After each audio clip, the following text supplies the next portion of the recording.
Hey everyone, welcome to Civil Index, and this is Pujita. This is our 13th video of our Indian polity series, and in our last video we just discussed about the introduction of fundamental rights. So fundamental rights nature enti, fundamental rights actually enti, and some background manam chusam. And now we are going to the main part of this fundamental rights. And ఈ fundamental rights start and actually 14 to 32 వరకు fundamental మనకి సిటిజన్స్కి ఎలాంటి fundamental rights ఇచ్చారు అని మాట్లాడతామని చెప్పుకున్నాం కదా last క్లాస్లో. And now we will talk our important and foremost fundamental right, that is right to equality. So right to equality అనేది ఆర్టికల్ 14 to 18లో కవర్ చేస్తాము. And if you remember our preamble video and we discuss that constitution మనకి equal of status and opportunity provide చేస్తుంది. Constitution equality of status and opportunity provide చేస్తుంది అని discuss చేసుకున్నాం కదా. And to implement that we have this concept like right to equality. Okay, first most article of right to equality is article 14. Article 14 ప్రకారం ఏంటి, like first of all we have different kinds of people.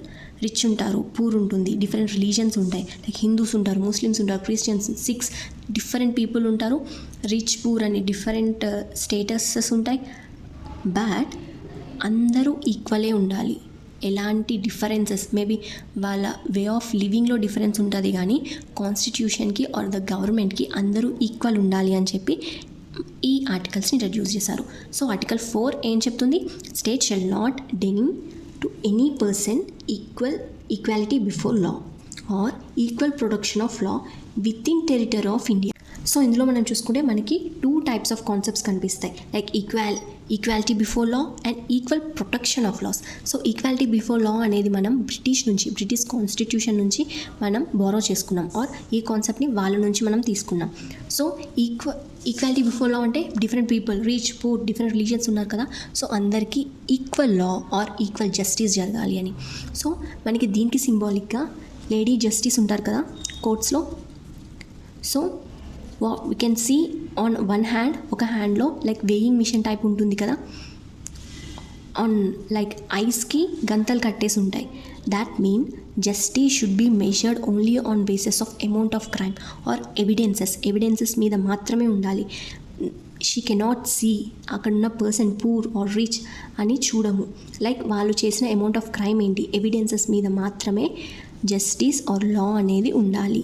అందరూ ఈక్వలే అని. Okay, so whether he's rich or poor, అతను crime చేశారు అంటే అతనికి same, అంటే రిచ్కి ఒకలాంటి పెనాల్టీ ఆర్ ఒకలాంటి శిక్ష, పూర్కి ఒకలాంటి శిక్ష అలా ఉండద్దు, అందరూ equal.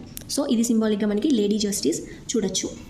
And next equal protection of laws. Equal protection of laws అంటే like for suppose I will explain this with an example. ఒక హౌస్లో ఇద్దరు పిల్లలు ఉన్నారు, లైక్ ఒకతనికేమో 5 years ఆఫ్ ఏజ్, ఇంకొకతనికేమో 15 years ఆఫ్ ఏజ్. సో ఇద్దరికి ప్రొవైడ్ చేసే ఎడ్యుకేషన్ సేమ్ ఆర్ ఇద్దరికి ప్రొవైడ్ చేసే ఫెసిలిటీస్ అన్నీ సేమ్, బట్ ఇద్దరు సేమ్ ఫుడ్ తింటారా, సేమ్ క్లోత్స్ ఉంటాయా, or same type of behaviour ఉంటుందా, లేదు కదా. సో ఈక్వల్ టైప్ ఆఫ్ పీపుల్కి equal type of justice provide చేస్తాం. Okay, for example minor person ఏదైనా తప్పు చేస్తే అతనికి కొంచెం తక్కువ శిక్ష ఉంటుంది, అంత శిక్ష కాకుండా. So they will see the equal situations, వాళ్ళున్న ఈక్వాలిటీని బేస్ చేసుకుని లా చేస్తాం. Okay, we will see this with in territory of India. Okay, and this equal protection of law we took from American Constitution. This equality before law we took from British Constitution. Okay, or borrowed from. Okay, next దీనికి ఏమైనా exceptions ఉన్నాయా అంటే ఉన్నాయి. ఎవరు, president, state governors and diplomats, ambassadors వీళ్ళు ఉంటారు కదా, వీళ్ళకి సమ్ ఎక్సెప్షన్స్ ఉన్నాయి. Like president and state governors were not answerable to any court. Also ఎలాంటి క్రిమినల్ ప్రొసీడింగ్స్ వీళ్ళ మీద వాళ్ళ ఆఫీస్లో వాళ్ళ టర్మ్లో ఉన్నప్పుడు చేయకూడదు. So these were some exceptions. అందరూ ఈక్వలే కదా అంటే కొన్ని ఎక్సెప్షన్స్ ఉన్నాయి. అవేంటి, ప్రెసిడెంట్కి, స్టేట్ గవర్నర్స్కి, డిప్లొమాట్స్కి, అంబాసిడర్స్కి, సో వీళ్ళకి కొన్ని ఎక్సెప్షన్స్ ఉన్నాయి. Okay, next article 15. ఆర్టికల్ 15 దేని గురించి మాట్లాడుతుంది, the state shall not discriminate against any citizen on grounds only of religion, race, caste, sex or place of birth. So వీటిని బేస్ చేసుకొని స్టేట్ ఎలాంటి డిస్క్రిమినేషన్ చూపించద్దు. ఫర్ ఎగ్జాంపుల్ ఒక స్టేట్కి హెడ్ హిందూ ఉన్నారు అనుకుందాం. సో అక్కడున్న ఓన్లీ హిందూ వాళ్ళకి మాత్రమే స్పెషల్ ప్రొవిజన్స్ పెడతాను or special kind of interest చూపిస్తాను అంటే it's not the government or the person is violating our fundamental right అని అర్థం. ఓకే, సో ఇలాంటి కండిషన్స్ ఏం రాకుండా, ఇలాంటి స్పెషల్ ప్రొవిజన్స్ ఏం రాకుండా ఈ ఆర్టికల్ పెట్టారు. The state shall not discriminate against only any citizen on grounds only of religion, race, caste, sex or place of birth. Okay, but this is applicable for shops, public entertainment, hotels, restaurant అందరికీ applicable అవుతుంది. Like షాప్కి వేరే caste వాడు వెళ్ళారు are వేరే religion వారు వెళ్ళారు, ఓ నువ్వు వేరే రిలీజన్, నువ్వు నా షాప్లోకి రావద్దు, ఐ వోంట్ గివ్, అలా అనొద్దు. Okay, we should not show any discrimination. The state should not show any discrimination on basis of this caste, religion and all. Okay, and we have some exceptions. ఏంటి అవి? But exception ఏంటి? But can do productive discrimination is allowed. Productive discrimination అంటే ఇప్పుడు మనకి independence వచ్చినప్పుడు చూస్తే దేవర్ so many differences. Like కొన్ని sections are కొన్ని వర్గం వాళ్ళు బాగా ఫార్వర్డ్ ఉండే ఆర్ కొన్ని వర్గం వాడు మరీ బ్యాక్వర్డ్ ఉండే. సో ఈ డిఫరెన్సెస్ బాగా కనిపించేది. సో ఆ బ్యాక్వర్డ్ సెక్షన్కి హెల్ప్ చేయవలసిన రెస్పాన్సిబిలిటీ స్టేట్దే కదా. The state should help them, right? For that వాళ్ళని ప్రొటెక్ట్ చేస్తూ కొంచెం డిస్క్రిమినేషన్ చూపించచ్చు. సో ఎవరు వాళ్ళు? Women, children, ఎస్టీస్ and OBC. So ఉమెన్కి ఎలాంటి డిస్క్రిమినేషన్ చూపించారు ఆర్ ఎలాంటి స్పెషల్ ప్రొవిజన్ ఇచ్చారు అంటే, లైక్ ఫర్ ఎగ్జాంపుల్ ఈ లోకల్ బాడీస్లో ఎలక్షన్స్ జరుగుతాయి కదా, ఆ సీట్స్కి ఉమెన్స్కి కొన్ని సీట్స్ రిజర్వ్ చూపిస్తారు. సో ఉమెన్కి ఎందుకు రిజర్వ్డ్ ఉన్నాయి? So all are equal before law. We should not show any discrimination based on that sex. ఇప్పుడు ఉమెన్ ఆర్ మెన్ అనేది చూపించద్దు అని ఆల్రెడీ పెట్టుకున్నాం కదా, మరి ఎందుకు చూపించారంటే దేర్ సమ్ ఎక్సెప్షన్. ఓకే, అంటే ఉమెన్ అప్పుడు వరకు బయటికి రావద్దు, లైక్ ఎంపవర్మెంట్ ఉండొద్దు, అలాంటి కండిషన్స్ ఉండే కదా. సో దాన్ని తీయడానికి సమ్ ప్రొటెక్టివ్ డిస్క్రిమినేషన్ అది. ఓకే, అది అలౌడే. ఆర్ చిల్డ్రన్కి లైక్ ఫ్రీ ఎడ్యుకేషన్ ఒక సెటన్ ఏజ్ వరకు ఫ్రీ ఎడ్యుకేషన్ ఉండాలి అని చూపిస్తున్నాం. సో అది డిస్క్రిమినేషన్ కిందకి రాదు. Or STs, OBCs, economically backward క్లాసెస్కి ఎడ్యుకేషన్లో కొంచెం రిజర్వేషన్ కల్పిస్తున్నాం. So this comes under protective discrimination. ఇది అలౌడే. Okay, next article 16, equality of opportunity in public employment. So the state shall not show any discrimination against any citizen on grounds of only of religion, race, caste, sex, descent, place of birth or residence. So public ఎంప్లాయ్మెంట్లో వాళ్ళ caste, sex, descent, birth place వీటి మీద ఏ discrimination చూపించద్దు. But the discrimination can be like education qualification మీద, లేకపోతే వాళ్ళ ఏదైనా టెస్ట్ పెట్టి వాళ్ళ పర్ఫార్మెన్స్ మీద, లేదు వాళ్ళ మార్క్స్, ఇలాంటి డిస్క్రిమినేషన్ చూపించచ్చు. లైక్ ఒక 2% ఉన్నారు అంటే ఎక్కువ మార్క్స్ వచ్చిన వాళ్ళని తీసుకుంటారు, లేకపోతే ఎక్కువ టాలెంట్ ఉన్న వాళ్ళని తీసుకుంటారు, లైక్ ఎడ్యుకేషన్ క్వాలిఫికేషన్ మీద తీసుకుంటారు. సో నాకు ఆర్టికల్ 16 ప్రకారం నాకు ఈక్వల్ ఆపర్చునిటీ ఉండాలి, it's my right, it's my fundamental right అంటే నో. ద స్టేట్ ఇక్కడ ఏమేమి ఇచ్చారో on grounds of religion, race, caste, sex, descent, birth of place, ఇవి బేస్గా తీసుకొని వాళ్ళు ఎట్లాంటి డిస్క్రిమినేషన్ చూపించద్దు. బట్ దీనికి కూడా కొన్ని ఎక్సెప్షన్స్ ఉన్నాయి. అవేంటి? State this article allows state to do reasonable discrimination on grounds of religion, caste and place of birth or residence. For example, మన స్టేట్స్ ఉన్నాయి like Telangana are Andhra Pradesh are AP are some other state. So ఇక్కడున్న local వాళ్ళకి some reserve seats అనేది reserve చేసి ఉంచుతారు కదా. Like ఎంప్లాయ్మెంట్లో తీసుకోండి, ఎంప్లాయ్మెంటే కదా మనం మాట్లాడేది. ఎంప్లాయ్మెంట్లో వీళ్ళకి కొంత పర్సెంట్ అని ఆల్రెడీ రిజర్వేషన్ చేసి పెట్టుంటాం. But this is based on place of birth or residence which we called as locals. Okay, so based on caste మీద కూడా లైక్ ఇప్పుడు రీసెంట్గా మనం ఈడబ్ల్యూఎస్ ఎకనామికలీ వీకర్ సెక్షన్స్కి సమ్వాట్ 10% ఆఫ్ రిజర్వేషన్ ఉండాలి అని పాస్ చేసుకున్నాం కదా.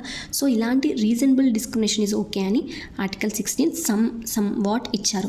సో ఈక్వల్ ఎంప్లాయ్మెంట్ అన్నారు కదా, ఎందుకు రిజర్వేషన్ ఇస్తున్నారు అన్న క్వశ్చన్కి answer there were some exceptions of reasonable discrimination based on this religion, caste and place of birth which we call localsకి ఆ స్టేట్లో ఇంత పర్సెంట్ అని రిజర్వేషన్ ఉంటుంది. సో అది reasonable డిస్క్రిమినేషనే.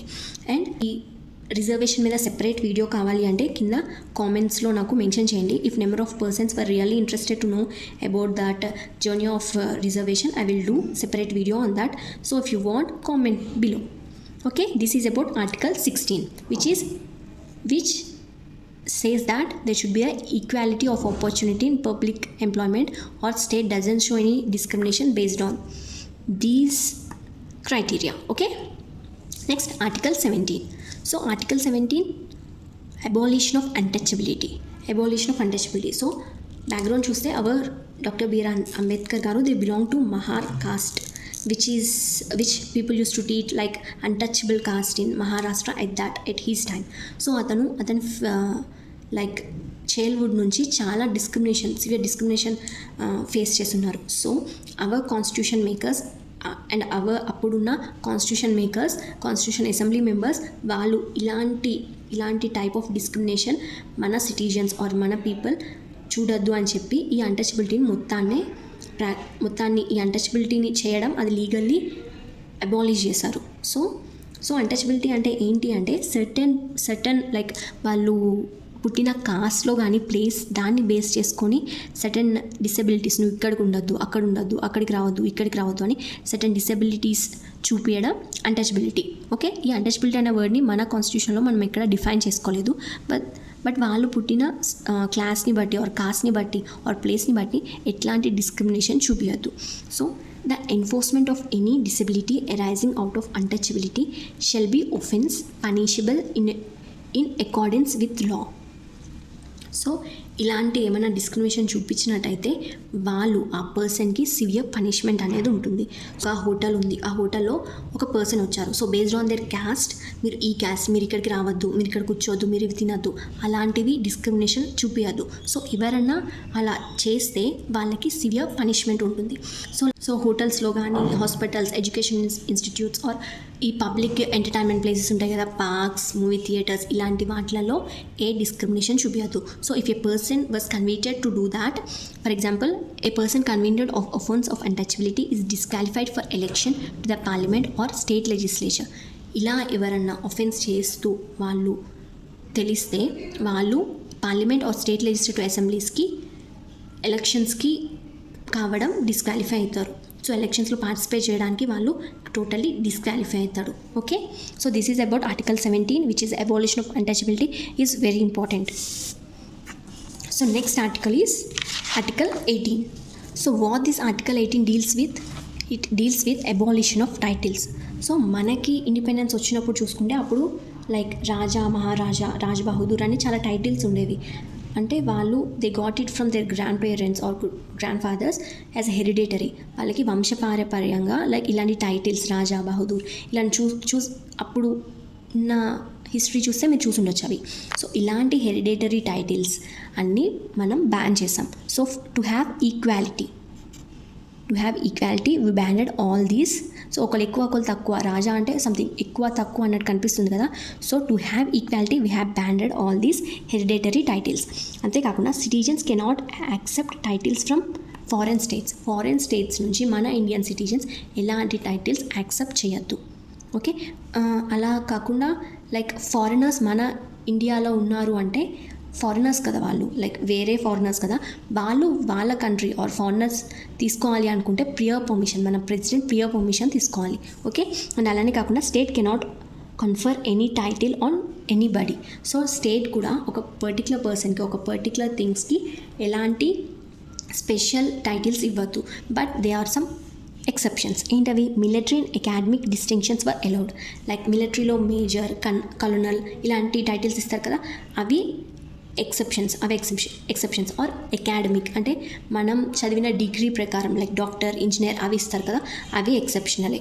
And another national awards అంటే భారతరత్న, పద్మ అవార్డ్స్ ఇవి ఉంటాయి కదా, ఇవి కూడా అలౌడే. బట్ అవి సఫిక్సెస్ ఆర్ ప్రిఫిక్సెస్ లాగా పెట్టుకోవద్దు. లైక్ మన పేరుకి ముందు అవి పెట్టుకొని వాడద్దు. బట్ ఆ అవార్డ్, ఆ టైటిల్ ఇవ్వడం మాత్రం okay. So this is about right to equality. So right to equality which deals with 14 to 18 articles. So 14 article ఏంటి ఒకసారి బ్రీఫ్గా చూద్దాం. చూడండి, 14 ఆర్టికల్ ఏంటి? Equality before law and equal protection of laws. So దానికి ఎక్సెప్షన్స్ ఏంటి? President, state governor and diplomats or ambassadors. Okay, article 15 ఏంటి? State ఎలాంటి డిస్క్రిమినేషన్ చూపించద్దు on based on religion, race and caste. So all are equal అన్నాం కదా, ఆ ఈక్వాలిటీని represent చేస్తూ స్టేట్ ఎలాంటి డిస్క్రిమినేషన్ చూపించద్దు అని ఆర్టికల్ 15 చెప్తుంది. సో ఆర్టికల్ 16 ఏం చెప్తుంది? ఎంప్లాయ్మెంట్లో ఈక్వల్ ఆపర్చునిటీస్ ఉండాలి అందరికీ based on these things. Okay. And article 17 ఏం చెప్తుంది? This is about right to equality, right. So అందరూ ఈక్వలే, అన్టచబిలిటీని అబాలిష్ చేయాలని ఆర్టికల్ 17 చెప్తుంది. So article 18 abolition of titles. So అందరూ ఈక్వలే, ఒకరు ఎక్కువ ఒకరు తక్కువ ఉండద్దు. సో ఈ టైటిల్స్ అనేది అబాలిష్ చేయాలి అని. అండ్ ఈ ఎక్సెప్షన్స్ కూడా చూడండి. So hope you like this video. ఈ ఆర్టికల్స్ ఏంటి అండ్ వాటి ఎక్సెప్షన్స్ ఏంటి ఇవి అన్నీ అర్థమైనాయి అనుకుంటున్నాను. And in our next video we will continue with right to freedom, which it will deals with 19 to 22 articles. Okay, that's it for today and hope you like this. If so, do share and subscribe to Civil Index and video kuda share cheyandi to reach to maximum people. Thank you.